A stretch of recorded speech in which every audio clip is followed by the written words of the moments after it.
Bueno, vamos a pasar ahora a una ponencia, una mesa redonda prehistórico, y en ella se van a sentar Aida Carballo, que es presidenta de la Fundación Valle del COA, y Álvaro Retortillo, que es el director general de la Fundación Santa María la Real.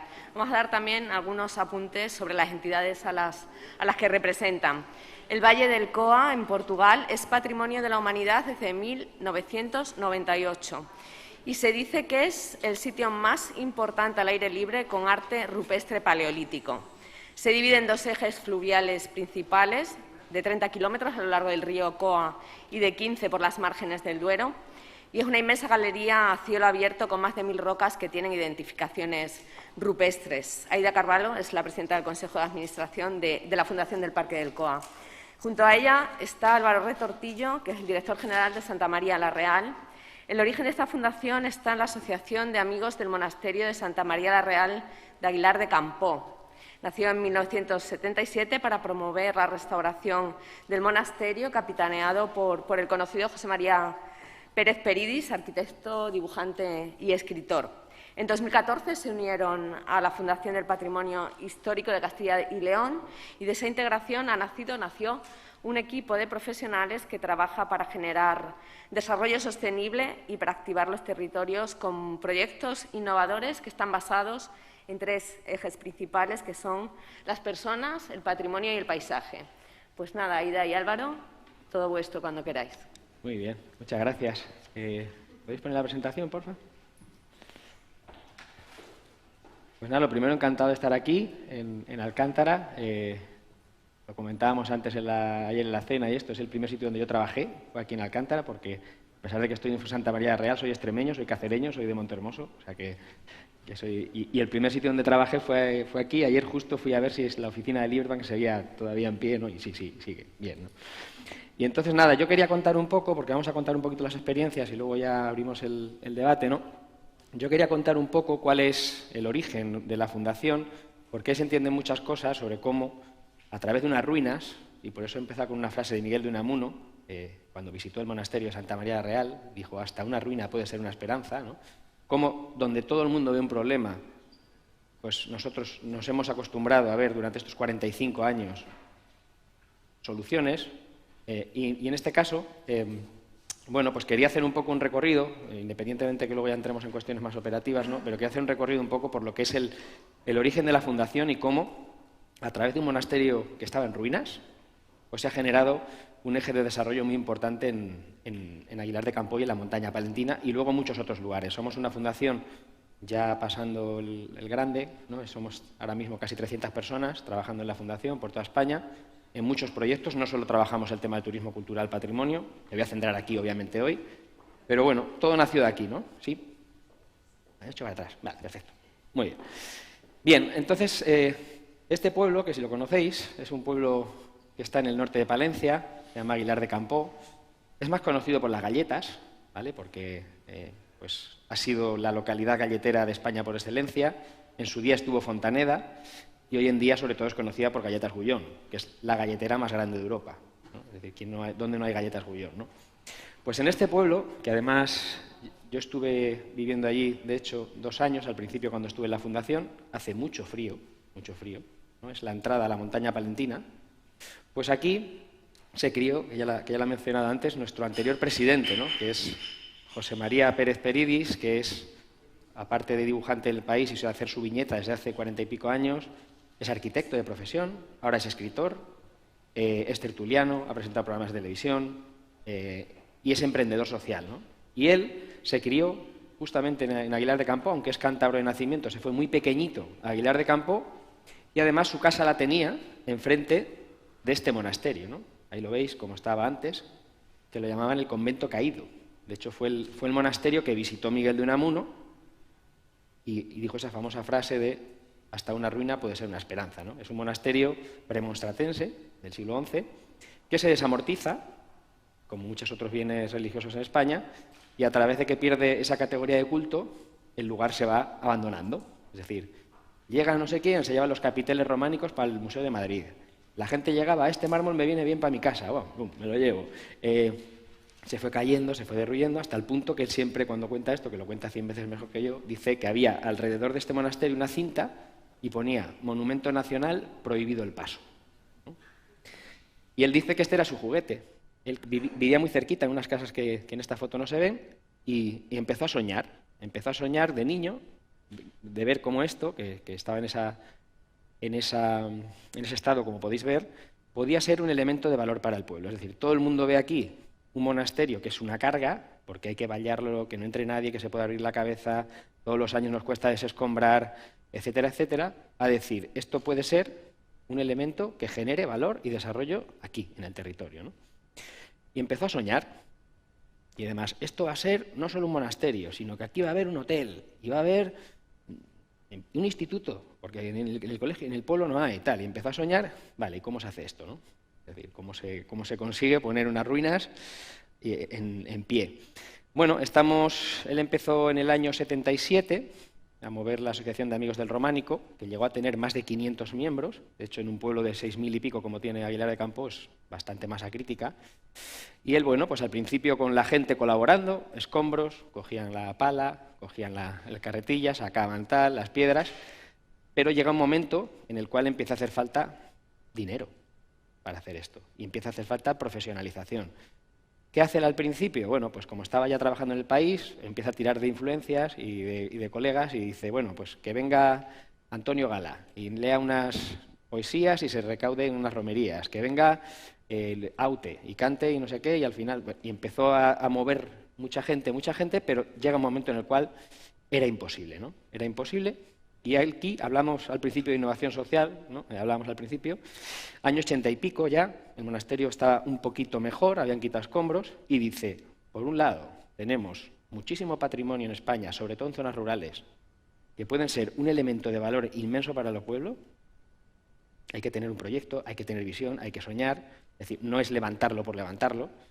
Y por otro lado tenemos un montón de gente en desempleo en España, año 80 y pico, que en muchos casos con niveles educativos muy bajos, que pueden aprender profesiones mientras restauran estos monasterios y a su vez hacen proyectos de desarrollo. Y se inventó una cosa que seguro que os suena, que son las escuelas taller, ¿no? Se las inventó allí y fue, siempre lo cuenta, que fue con el alcalde de Valladolid, con Tomás Rodríguez Bolaños, que ya falleció el año pasado, con otro monasterio que además se llama San Benito. Fueron a ver a Joaquín Almunia al ministerio, le contaron la idea y la compró. Venga, vamos a hacer 2 pilotos. Por aquel entonces mover papeles en las administraciones era más fácil que ahora, ¿vale? Lo compró. Y entonces hicieron la escuela taller, es una escuela taller, ahí veis algunas fotografías en las que ese monasterio se puso en pie, en el que mucha gente aprendió profesiones pues ligadas a la carpintería, a la albañilería, etcétera, etcétera, pero no solo, también a la historia del arte, a servicios turísticos, a muchas cosas, ¿no? Y durante pues, muchos años se fueron sucediendo distintas escuelas taller, ahí veis ya algunas de ellas, hasta que el monasterio recobró su esplendor, ¿no? El monasterio, que es hoy en día la sede de nuestra fundación, la sede social, pues es un monasterio que se visita al año con un museíto que gestionamos nosotros, se visita al año por cerca de 20.000 personas, este año es de pandemia, antes más, es el Instituto de Bachillerato del Pueblo, es la sede de la Escuela de Idiomas, es la sede de la UNED, tiene a su vez un hotel que gestionamos nosotros también, que es nuestro, de la Fundación, y es un elemento que ha servido también, no solo, ¿no?, pero como un elemento de atracción muy importante, ¿no?, que también ha solicitado ahora su declaración como Patrimonio de la Humanidad, ¿no? Bueno, nos podíamos haber quedado aquí, ¿no? Es decir, oye, ya hemos de alguna manera restaurado esto, vino la reina a inaugurarlo y tal, todo esto, y ya nos podíamos haber quedado aquí, pero no, resulta que hemos aprendido muchas cosas en este proceso.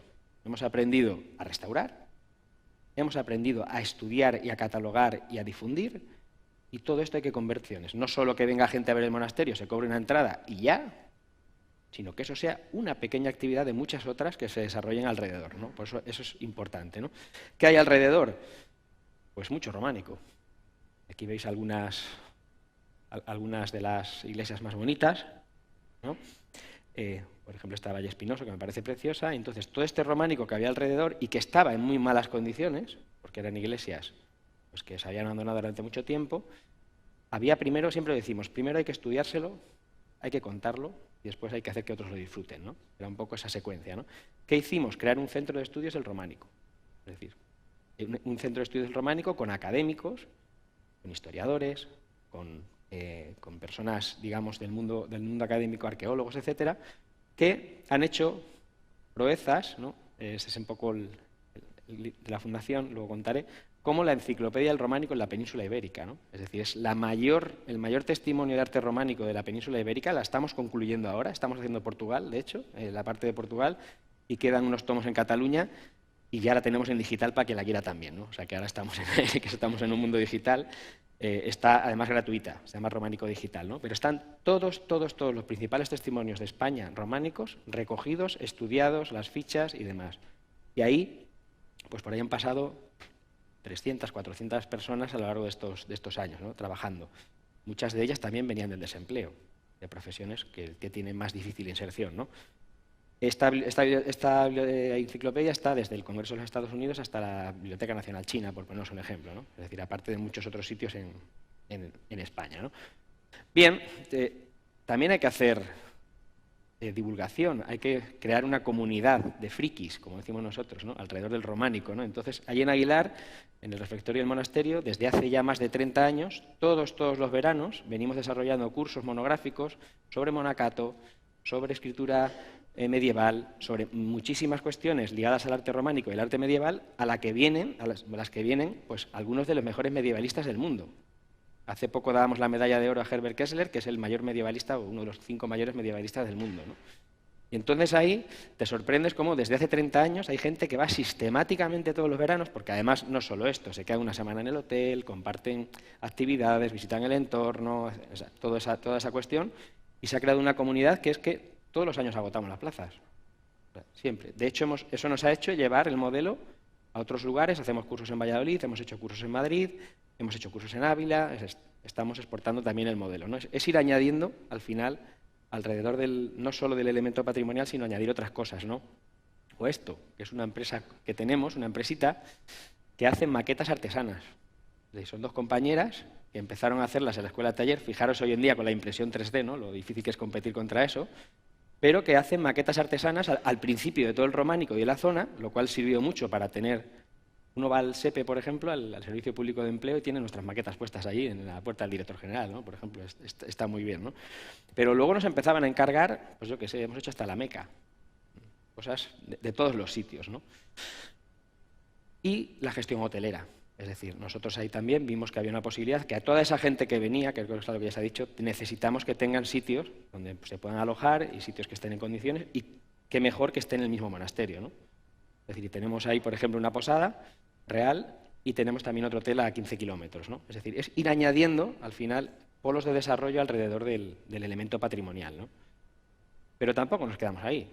Fijaos, aquí con unos compañeros como Iberdrola, que estamos haciendo muchas cosas, ¿no? Lo que hicimos fue tratar de llevar este modelo de desarrollo a otros sitios, ¿no? Y hemos hecho 2 planes muy grandes, no solo estos, en los cuales hemos restaurado iglesias o elementos patrimoniales, iluminado, las hemos monitorizado, porque tenemos una empresa que poner cacharros en las iglesias también, y luego hacer planes de desarrollo turístico, de explotación económica, etcétera, alrededor de ellas. Es decir, intentar exportar el modelo de Aguilar a otros lugares, ¿no? Es decir, aquí hemos trabajado, por ejemplo, con el Románico Norte, que es esto, la zona norte de Palencia y Burgos, o con Románico Atlántico, que es Zamora y Salamanca, ¿no?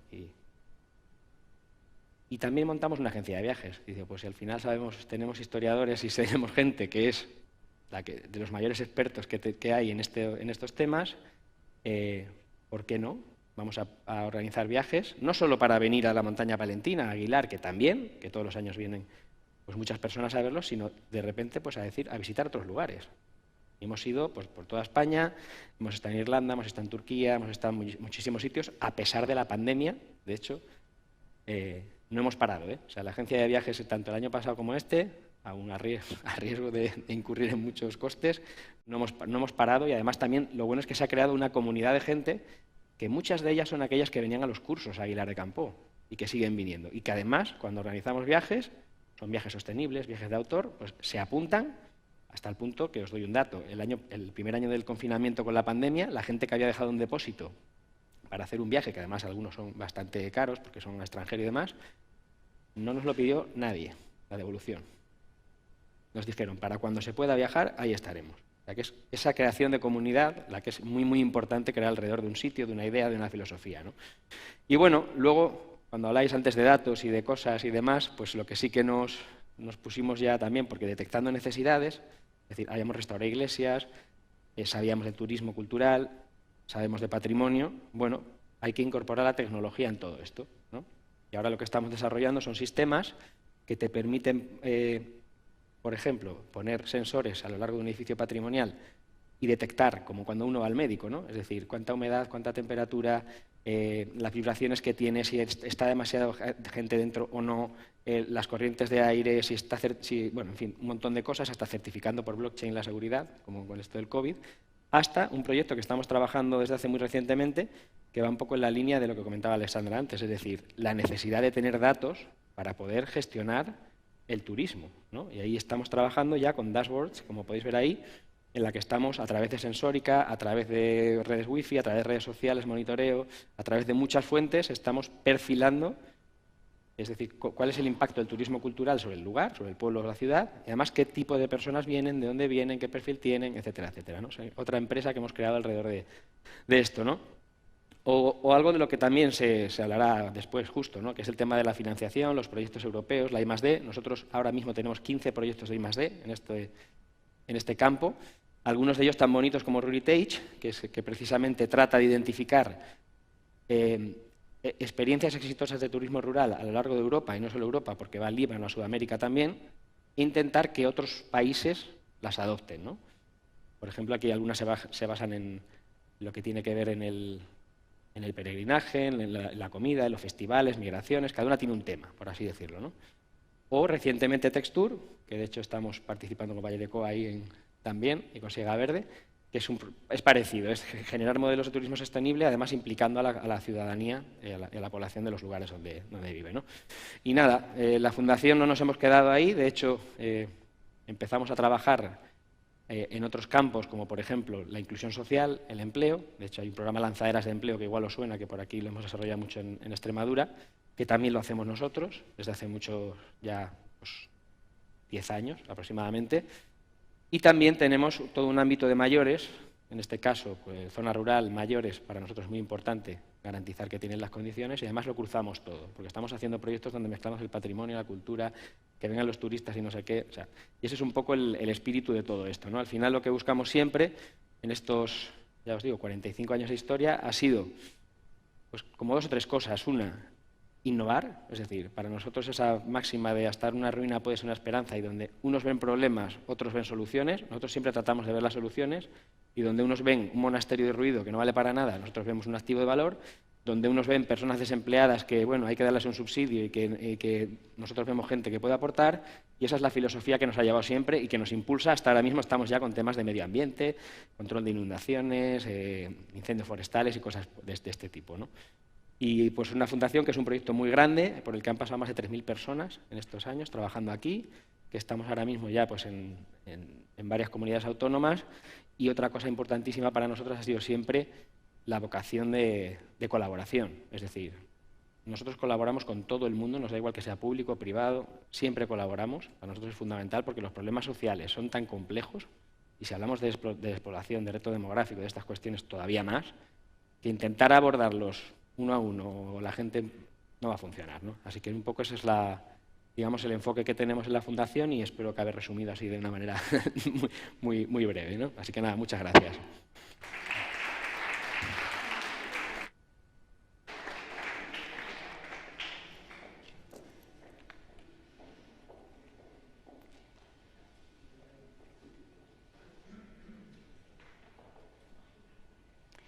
Olá, bom dia a todos e a todas. Fernando, podem pôr a apresentação. Só dar nota que a Fundação, eu vou falar em português, devagar, a Fundação Coparque tem justamente um projeto com a Fundação Lacan, a fundação que acabamos de falar.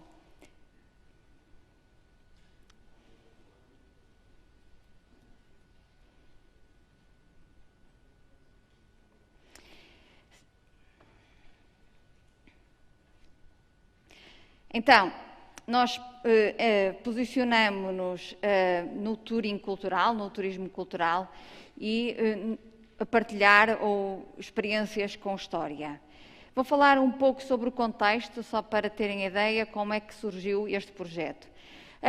As gravuras do COA, assim designadas, surgiram quando estavam a fazer o estudo de impacto ambiental para a construção de uma barragem, justamente nas margens do rio Coa. Estávamos, portanto, em 1994-95. Tornou-se público, então, esta descoberta e, em 96, foi criado o Parque Arqueológico Val do Coa, que foi o primeiro parque arqueológico português que tinha como missão gerir, proteger aquele achado e também permitir organizar a visita, tornar a arte paleolítica, neste caso as gravuras, arte pública. Em 97 foram consideradas património nacional e mais tarde, em 98, aquele sítio foi classificado como património da Unesco. Em 2010 foi criado o Museu do Coa, que foi uma das contrapartidas da elevação do sítio da arte rupestre a património da humanidade, e nesse mesmo ano houve a extensão da classificação a Siega Verde. Nós estamos então ali nas margens, o Coa é um afluente da margem esquerda do Rio Douro e Siega Verde é também um afluente da margem esquerda do Rio Douro, mas do lado espanhol, em Siega Verde, e portanto decidiu-se fazer uma extensão do galardão, porque estamos a falar de um território único com a mesma identidade, neste caso a arte paleolítica. Em 2011, para gerir então o Parque Arqueológico e o Museu do Coa, foi criada a Fundação Coa Parque, que trata-se de uma entidade pública de direito privado, com cerca de 49 trabalhadores, cujo financiamento está distribuído entre o Ministério da Cultura, o Ministério do Ambiente, o Ministério a Secretaria de Estado do Turismo, neste caso o Ministério da Economia, e também tem a participação do Ministério da Ciência e Ensino Superior, que não contribui diretamente com financiamento, mas através de bolsas de investigação, através da investigação.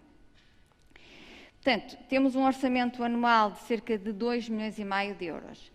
Portanto, estamos a falar de uma área com 200 km², que envolve 4 municípios, Vila Nova de Foz Coa, onde tem a sede, depois Figueira Castelo Rodrigo, Meda e Pinhel, em que nas margens do rio o homem foi gravando sucessivamente ao longo dos últimos 30 mil anos, é portanto a maior galeria a céu aberto, e temos, em termos de organização das visitas, 4 locais abertos ao público, designados a Penascosa, a Canada do Inferno, o Fariseu e a Ribeira dos Piscos, e todas as visitas são feitas ao Parque Arqueológico através de mediação cultural, ou seja, através dos guias. Podem ser feitas em viaturas todo-terreno, designados jipes, através de caiaques, embarcação eletrosolar ou então percursos pedestres organizados.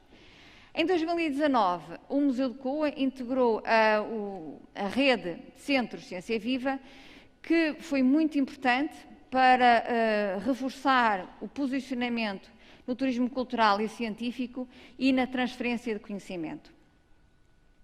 Portanto, estamos aqui a falar do Coa, é o pontinho do lado português, o azul, e o outro lado, o lado espanhol, Siega Verde, como percebemos, estamos a falar de um território muito próximo, em que há aqui, de facto, uma identidade comum, estamos unidos pela primeira arte. O projeto da Fundação Coa Parque abraça, portanto, 4 vocações: a vocação cultural, a vocação científica, a vocação turística e também a educacional. Então, é o hábito. Estamos aqui a falar então do museu. Aqui tem algumas imagens.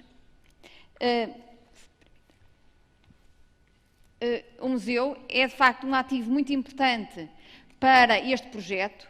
À época, portanto, inaugurado em 2010, era considerado o segundo maior museu português. de arquitetura portuguesa, de Camilo Rebelo e Tiago Pimentel.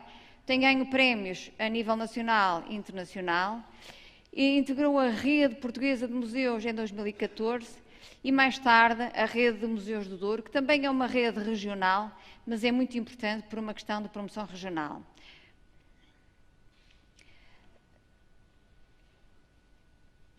Em termos de públicos, temos aqui estes são os públicos do museu e do Parque Arqueológico, ou seja, desde o parque foi criado, como eu disse, em 96, tivemos ali uma tendência de crescimento até 2009 e depois há de facto ali uma curva crescendo em 2010, justamente pela criação do Parque do museu, em que é um ativo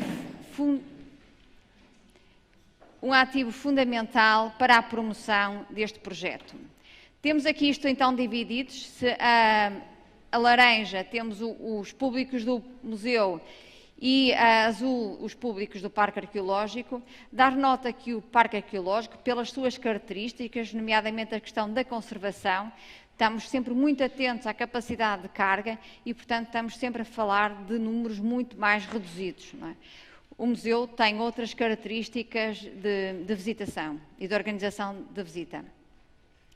Vou-lhes apresentar aqui, portanto, a questão as capacidades de carga, a sustentabilidade são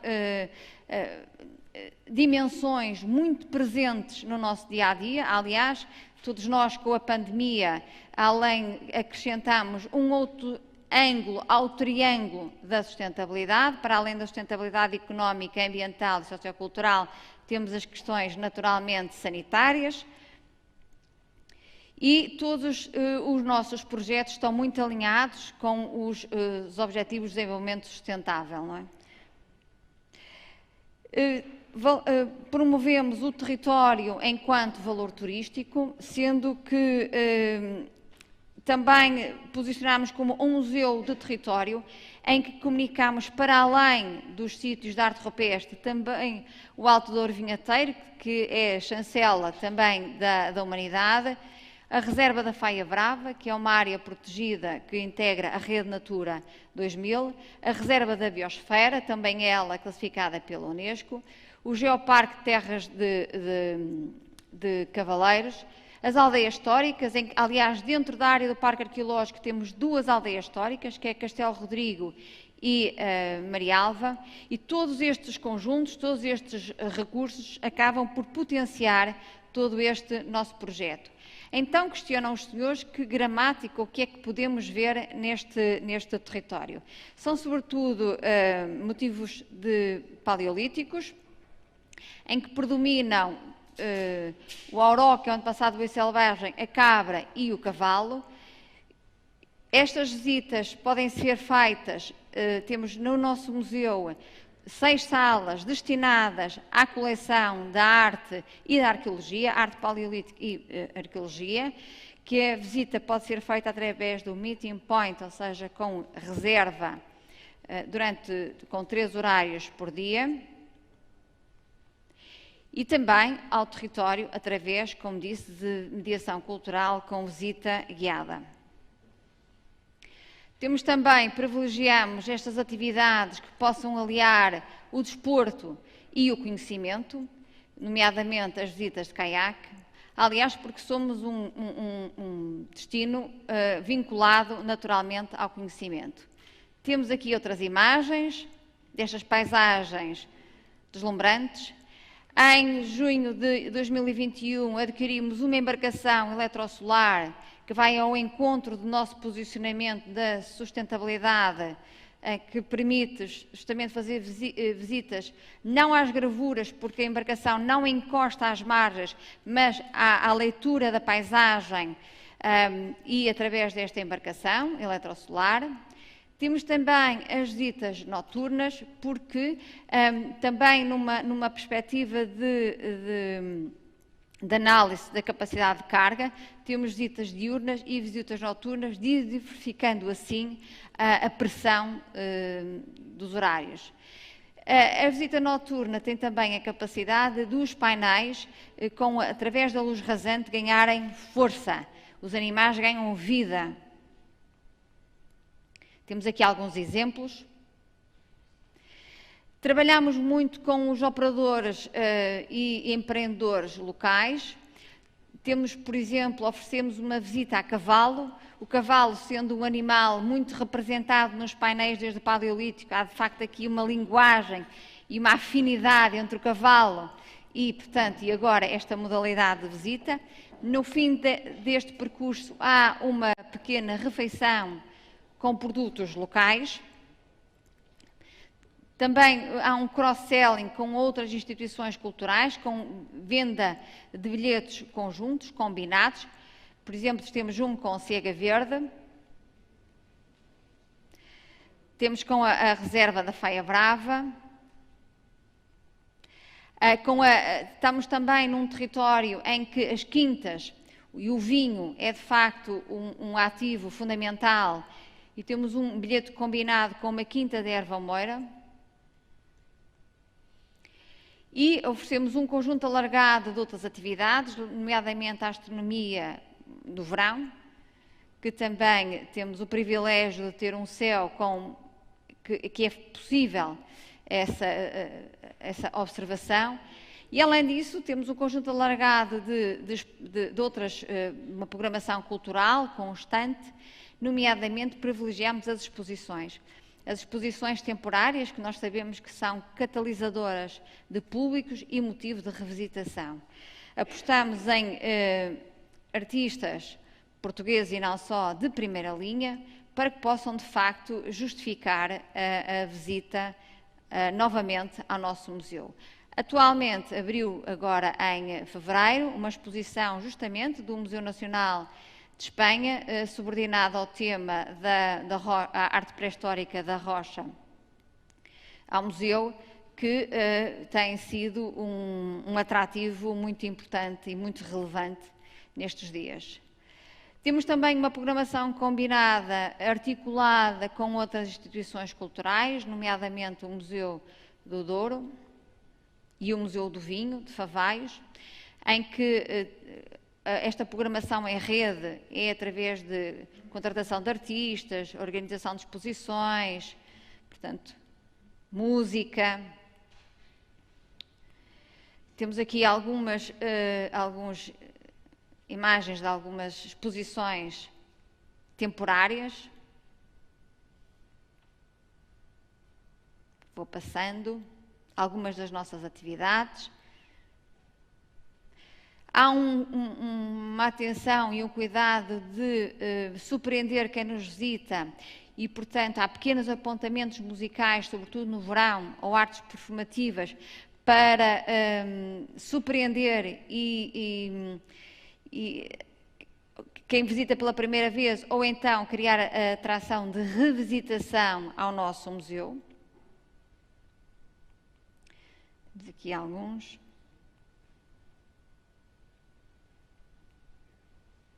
Portanto, usamos as salas para pequenos apontamentos,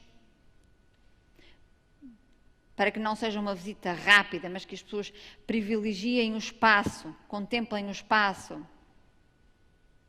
Conjunto alargado. Participamos em várias atividades ligadas também ao tema da arte ou da arqueologia. Ciclos de conferências, portanto, todas estas atividades. Cinema. Em junho de 2021 foi sediado no Museu do Coa o Observatório Mundial do Antropocénico. Portanto, chamamos ali ao Coa um debate e reflexão sobre estas questões mais alargadas do Antropoceno, que estão na ordem do dia, nomeadamente a alteração climática, entre outros. E, portanto, o Coa acaba por ser um polo de atração de novos investigadores com temas emergentes. Também temos, anualmente, promovemos Summer Schools, escolas de verão, com universidades, através de protocolos com várias universidades internacionais. Foi um fórum do Antropoceno. Isto são as atas que foram lançadas em dezembro em relação a um simpósio. Portanto, privilegiamos sempre a literatura científica. E também, este é um projeto que acolhemos com muito carinho, foi criado um azeite, portanto nós estamos a falar de, como eu dei nota, estamos de 200 km², em que neste território temos também muitos olivais e juntamente com um produtor local fizemos uma edição de azeite especial, azeite biológico, e que é vendido nas lojas do museu e outros pontos de venda ligados aos equipamentos culturais em Portugal. Também foi criada uma disciplina para os agrupamentos de escolas dentro da área do Parque Arqueológico. Porquê é que foi criada essa disciplina? Porque, no fundo, é para trabalhar com os meninos do 5º e do 6º ano, para os sensibilizar da importância que vivem num território classificado pela Unesco, que é um território excepcional e que deve, numa perspectiva de lhe aumentar a autoestima, além de aumentar o conhecimento sobre o próprio território, também aumentar a autoestima dos residentes. E estamos em crer que é mais fácil o neto dizer à avó que vive num território excepcional e que privilegiá-lo de uma outra forma do que propriamente a avó que sempre viveu no território perceber os valores reais deste território. Isto para lhe dar nota que, de facto, este é um projeto com muitas dimensões. Esta, então, é a disciplina, complemento, que se chama O Nosso Património. Como é que nós comunicamos ou como é que nós nos tentamos posicionar? Numa primeira linha para o público geral, nacional e internacional. Temos também uma relação pelo tema, ou seja, pela arte paleolítica, uma afinidade muito grande com o público espanhol, os públicos de proximidade de Espanha, França e também do norte da Europa. Organizamos muitas parcerias com operadores do turismo fluvial, nomeadamente os cruzeiros, porque nós ficamos ali encostados nas margens do Rio Douro. Temos muitas também parcerias com operadores do turismo cultural e do turismo científico e também, naturalmente, com as escolas. O nosso posicionamento é aquilo que ambicionamos.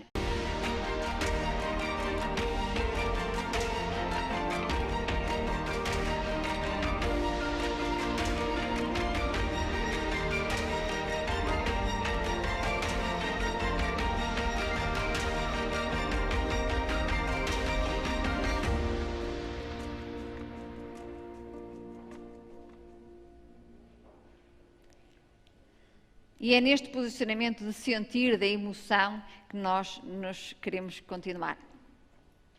Obrigada.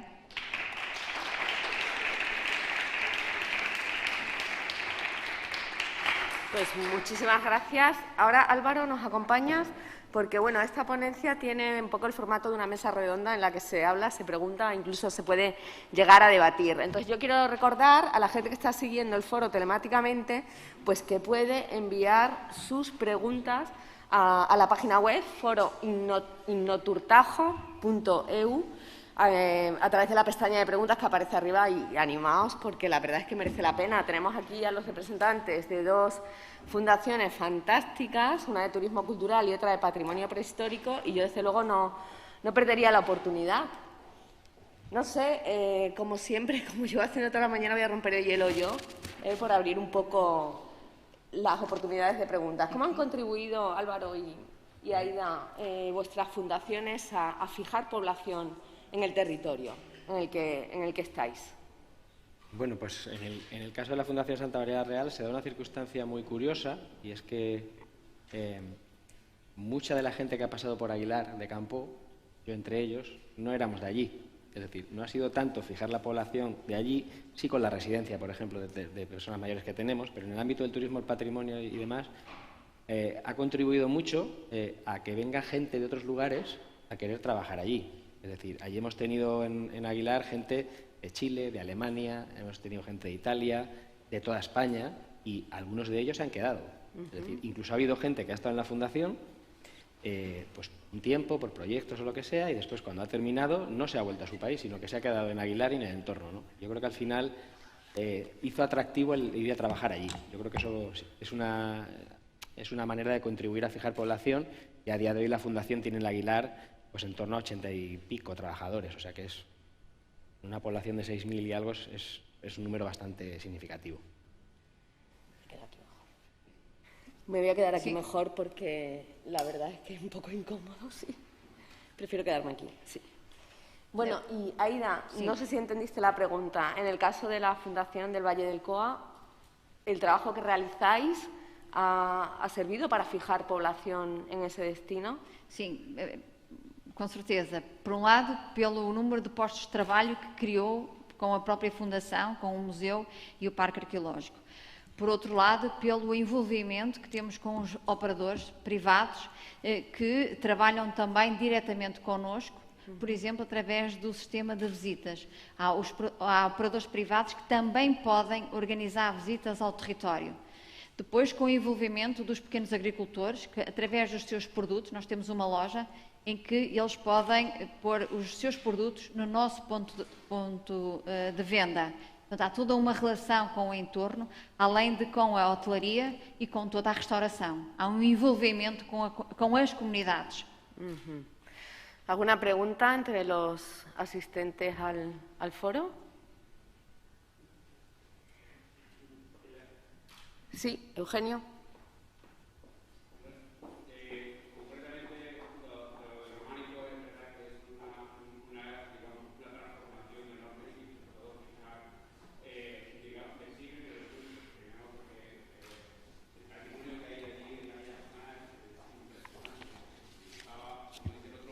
Hace 30 años.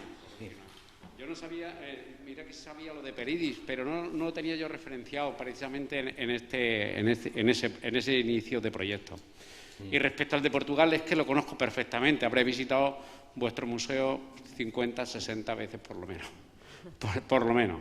Porque creo que ha sido una manera de poner en valor un valle, el Valle del Coa, que era una cosa desconocida totalmente para el mundo español, que nosotros, yo os invito ahora mismo a todos los extremeños que hay aquí, yo como soy extremeño, concretamente que visiten el museo, porque es una pasada el escenario, el paisaje y lo que se ha hecho. Ya no solo llegar con el coche a la cubierta del museo, los miradores, el restaurante y las fotografías que se dan allí, además del patrimonio que hay en todo el valle, creo que ha sido un proyecto referencia bien combinado con Sierra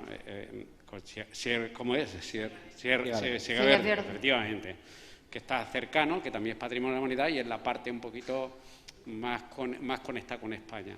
Por eso son dos proyectos totalmente diferentes y que han puesto en valor un territorio, creando un destino y economía y resultados y sostenibilidad para el territorio. Pues dos destinos más que tenemos para añadir a la agenda de viajes. Dos cosas más para añadir, porque lo de Coa es espectacular. Estamos colaborando. Sim, porque, como disse, nós temos muitas revisitas, porque há essa preocupação em criar novidade e pequenos apontamentos que justifiquem revisitar aquele espaço.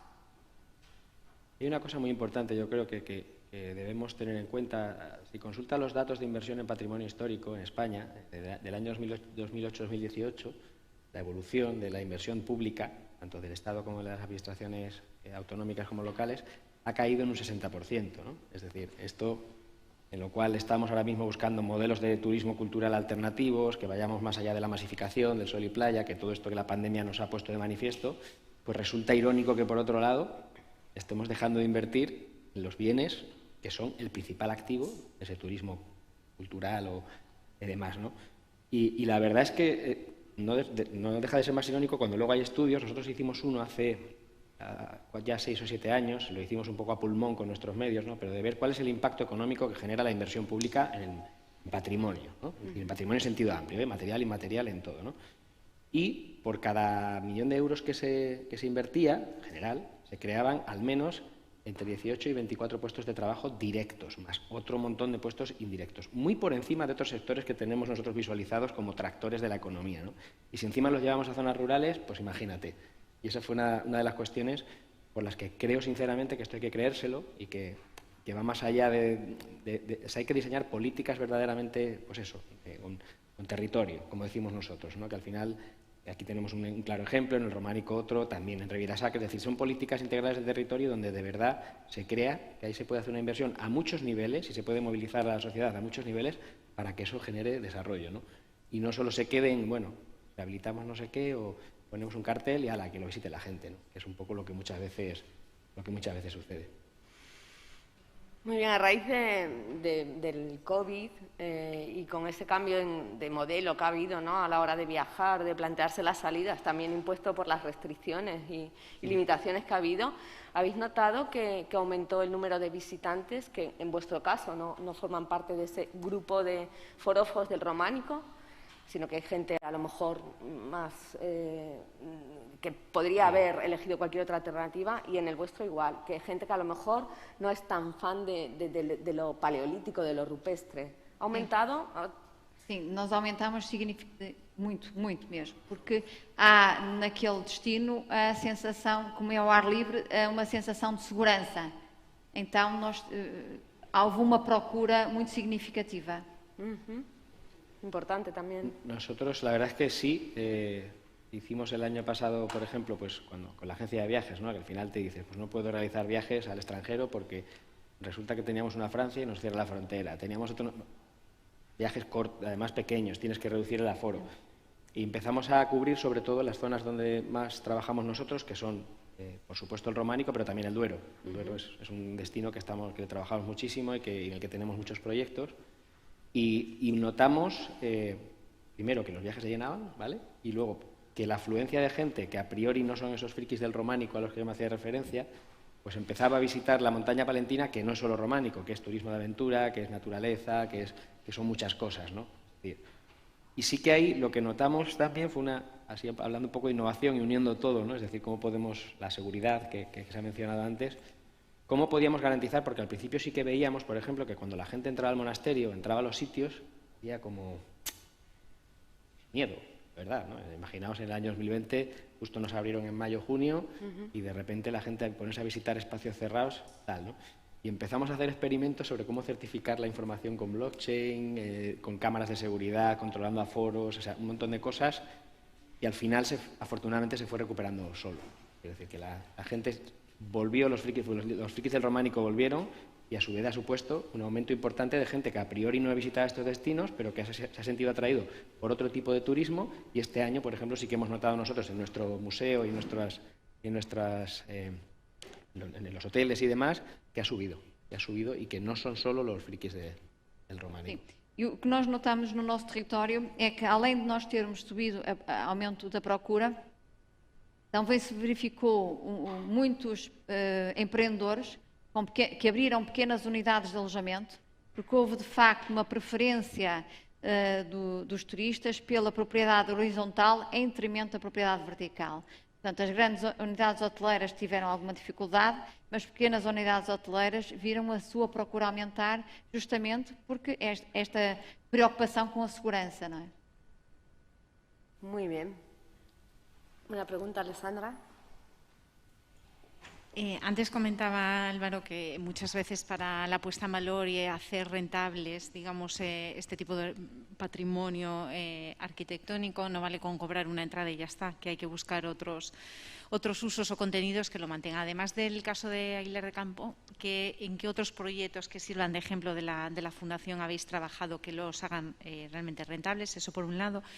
Y por otro, un problema que tenemos nosotros con nuestro Románico y que también es extensible a muchas otras zonas es que cada vez se hace más difícil visitar determinadas iglesias porque pierden culto, ¿vale? Falta clero y demás y se hace complicado. En Palencia o en algún otro destino se han puesto iniciativas en marcha para intentar facilitar esa accesibilidad a ese patrimonio que promocionamos por un lado, pero cada vez se hace más complicado mantener abierto y que lo puedan disfrutar. Sí. Yo creo que respecto a la primera pregunta lo he ido mostrando un poquito durante la presentación, pero es decir, no nos vamos a quedar solo en un monasterio abierto, un museo y rutas, ¿no? Un poco en la zona, sino que empezamos a crear industrias, en el sentido más económico de la palabra, e incluso sociedades limitadas alrededor de la fundación, que somos una entidad sin ánimo de lucro que no tenemos padrino, ¿eh? Nosotros no tenemos a nadie detrás que todos los años nos ponga un dinero, sino que nos buscamos la vida con muchísimas colaboraciones y más o menos la mitad de nuestra actividad, que está en torno a 11-12 millones de euros, la tenemos en la actividad mercantil, que luego, por supuesto, no se la lleva ningún accionista, se revierte en los proyectos de la fundación y demás. ¿Qué hemos hecho para hacer sostenible eso y que no se quede solo en la explotación, además muy estacional, porque el frío que hace en Aguilar, imaginaos, ¿no? Los meses de enero, febrero y tal, pues son flojos, ¿no? Pues ha sido empezar lo que decía, tenemos una editorial, que empezásemos a divulgar ese conocimiento y a vender los libros, están en Amazon, están en no sé qué, la agencia de viajes fue otra manera también de salir de Aguilar hacia otros lugares, todo lo que tiene que ver con proyectos europeos, que empezamos a buscar en la innovación también, en la I+D y después en la innovación, fórmulas para romper esquemas, para intentar conseguir financiación, intentar hacer cosas nuevas a nivel museístico, a nivel de explotación de datos, etcétera. Hemos creado la empresa de Internet de las Cosas con los sensores, es decir, se ha creado toda una serie de cosas y además con otras áreas de actividad en la Fundación, como decíamos, los territorios tienen muchas necesidades, desde luego esta es una, pero las personas mayores son otras, el empleo y la necesidad de emprendimiento es otra, y hacemos proyectos, además la Fundación siempre es, a veces van unos mal, otros bien, y se compensan, ¿no? Es decir, eso para hacerlo sostenible, ¿no? Y en cuanto a la pregunta de las iglesias, pues ha habido pues una polémica realmente, ¿no? Ha sido hace poco objeto de un artículo en El País, de hecho, en otros en los que salimos citados, porque claro, el Plan Románico Norte que mencionaba antes es un plan que llevó 9 o 10 millones de euros de inversión por parte de la Junta de Castilla y León en este caso, y claro, se restauraron pues 100 y pico iglesias, que recordaron más, no sé el número ahora porque fue antes de que yo llegara, ¿vale? Pero ¿qué pasa? Que tú restauras iglesias, haces planes de dinamización, implicas al pueblo pequeño, a la comunidad, en hacerles ver que eso es un activo y que la gente viene a verlo y que ahí tienen una posibilidad, y luego, sin embargo, lo ponemos en rutas, lo ponemos en webs, lo ponemos en aplicaciones, en todo lo que queramos, y cuando la persona va a visitarla, cerrada. Con suerte tienes una vecina, que suele ser mujer además, que tienes la vecina, que por ahí tiene la llave, que tienes que andar llamando, no tienes un sitio para comer, etcétera. ¿Qué propusimos nosotros, por ejemplo, así a nivel de innovación? Pues hicimos un proyecto hace 4 años con tarjetas como la de los hoteles. Y al final, o con un Car2Go, ¿no? Por poner un ejemplo, tú recibías un código, claro, miedo de que el retablo se pueda tal o no sé qué, pero eso está sensorizado, está con alarmas, tenemos todos los sensores puestos, hay de toda la seguridad del mundo, pero aún así cuesta, ¿no? Y es un poco la mercadilla que se muerde la cola, porque más o menos está estudiado de que tú restauras una iglesia y a los 30 años tienes que volver a hacerlo, ¿no? Y si tú la restauras y la cierras, pues en menos todavía. Y entonces al final no se puede estar cada 30 años diciendo, bueno, a restaurar esta iglesia y dentro de 30 ya veremos. Y además lo que está pasando es que con la despoblación que hay en muchos lugares, el otro día me citaban en Soria, por ejemplo, pero en Burgos también, lo que está pasando es que no hay gente en los pueblos cierran ya las iglesias porque no tienen fieles, no se abren de lugar de culto, e incluso se van abandonando hasta el punto que la iglesia... Y bueno, en general se dice, pues hay que optar por aquellas que tienen posibilidades y de alguna manera olvidarse de estas que no la tienen, ¿no? Lo cual es doloroso y que genera una contradicción de decir, ostras, ¿qué ha puesto por esto y por esto no? Todo eso está encima de la mesa, ¿vale? Eso es un debate muy largo, pero desde luego aquellas que sí que tienen posibilidades, pues debería tener la gente la posibilidad de visitarlas porque generan flujos, además suelen ser circuitos, ¿no? No es solo ir a ver una iglesia, sino que vas por varios pueblos, por ejemplo el Románico Atlántico, que hacemos con Iberdrola, que es un proyecto fabuloso, ¿no? ¿Hay una pregunta más? La última, sí.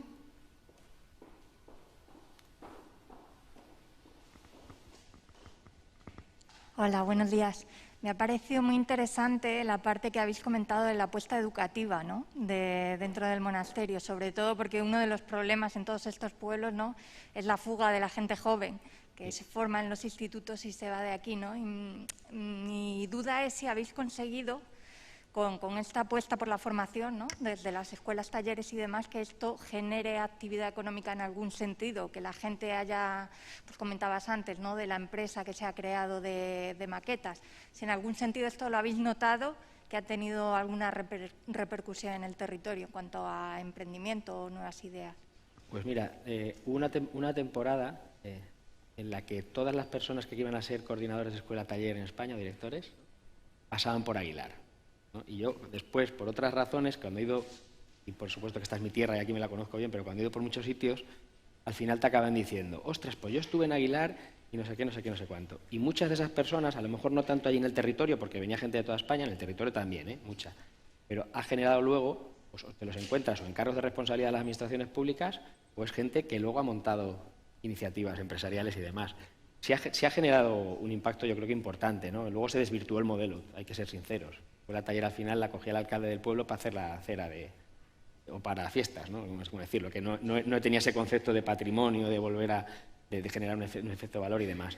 Y luego hay un tema muy importante ahora mismo, que en todas estas profesiones que de alguna manera se ligan desarrollo territorial, más si tenemos en cuenta el patrimonio, el turismo cultural, yo creo que hace falta darles una vuelta, porque a las carreras humanísticas, por ejemplo, ¿no? Nosotros contratamos a muchas personas que tienen historia del arte, historia y demás, para muchos proyectos, y se nota muchísimo que falta esta parte de, no me gusta llamarla de emprendimiento, casi de desarrollo de negocio, diría, ¿no? Es decir, de que de aquí hay que hacer un modelo sostenible, ¿no? Porque si estamos pensando que solo esto se va a sostener con que la administración venga y todos los años ponga no sé cuánto dinero, que también tiene que hacerlo en algunas ocasiones, pero si solo nos basamos en esto, la sostenibilidad está muy comprometida. Involucrar al tejido empresarial, buscar modelos de negocio que hagan que eso genere ingresos, ¿no?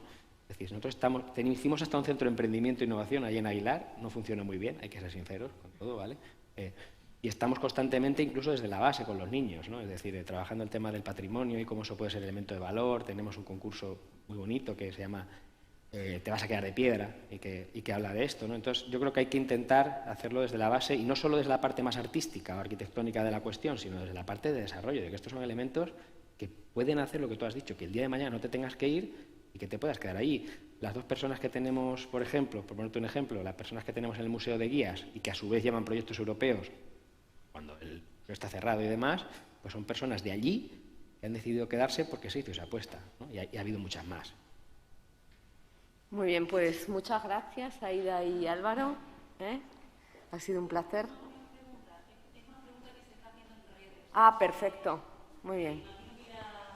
Dirigida a ti, Álvaro, porque dice, la hace Manuel Soares, en portugués, dice, ¿cuál es el impacto de la ruta europea transrománica en el desarrollo del turismo cultural ligado a la arquitectura románica?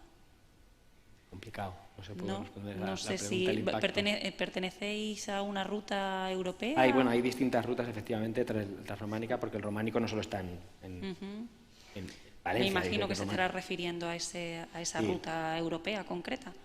Nada, él quería saber el impacto de la ruta, pero bueno, si no tienes ese dato. No lo tengo, mis compañeros seguro, porque son los que al final tengo que ver muchas cosas, pero eso seguro.